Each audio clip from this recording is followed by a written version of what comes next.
year that was called Whitman Buffalo. We had a premiere actually in this room a few months ago. And we were really excited that 20 of our partners were able to recite Walt Whitman poems to kind of do a callback to the history of Whitman, talking about societal issues that really are salient today just as much as they were in the 1800s when he was writing. And so we wanted to tie that into not only our current place and time, but also to refresh our principles that you all as partners have read and agreed to as being partners with us here at PPG. And so 20 of our partners recited Whitman poems as well as talked about our principles. And today we want to highlight one that we feel completely encompasses the spirit of the community agenda process, which is our priority and principle of the tradition of activism, abolitionism, organizing, and resistance in Western New York. And so we're really, really excited to be playing a short video from the Whitman Buffalo larger project. Please check it out. We have a website up live right now. But today we're going to play from our partner at the Niagara Falls Underground Railroad Museum, SaladinAllah, who is a third-generation grandson of the freedom seeker Josiah Henson, to talk about the tradition of activism, abolitionism, organizing, and resistance in Western New York.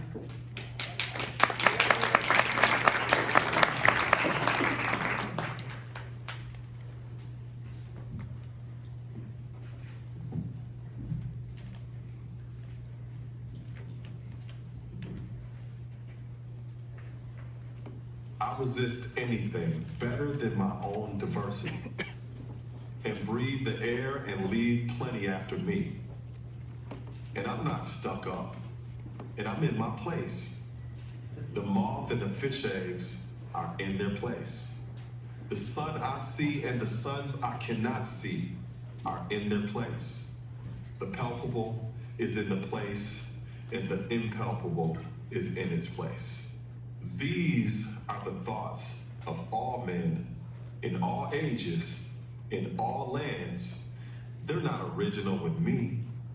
If they are not yours as much as mine, they are nothing or next to nothing. If they do not enclose everything, they are next to nothing. If they are not the riddle and the untying of the riddle, they are nothing.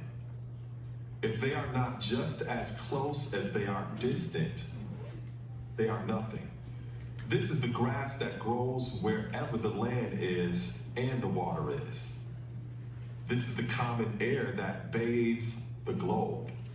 This is the breath of laws and songs and behavior.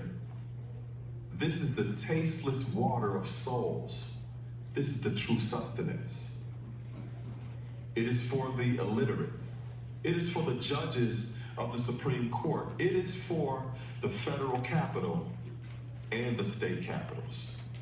It is for the admiral communes of literary men and composers and singers and lecturers and engineers and savants. It is for the endless races of working people and farmers and seamen. We call this space a heritage center because it's much more than just a museum. And we create the type of courageous space where people are able to actually share their stories and to draw their own conclusions in terms of making their own connections with modern day injustices and their connection to some of the history of the past. This whole entire area has a very, very rich history in terms of activism, resistance, organizing. You had the founding of the NAACP through the Niagara movement here in this area, and figures such as Mary Talbert, who was an important part of organizing the Niagara movement, and as a Black woman, she oftentimes doesn't get that credit for being a part of the organizing of that movement. You think about the Underground Railroad, Western New York, Buffalo, New York, Niagara Falls, all of these border towns are literally the last stop before people got their freedom on the Canadian side. I don't just think about this every day when I come to work. I think about it every day when I open my eyes. because I'm literally a descendant of these communities.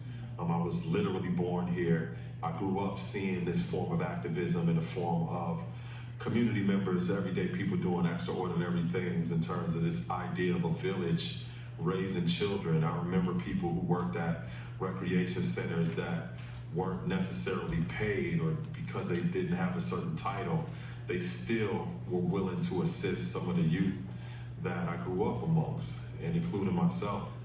In my household, I grew up in a very social and culturally conscious environment. My father was a painter by trade, but he also collected African artifacts.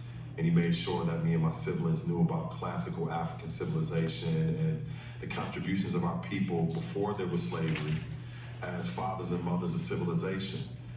I grew up seeing statues of Maasai warriors, and I knew about stories of the Watusi tribe and the Dinka tribe of Africa, and all of these various different things that we would never learn in history books.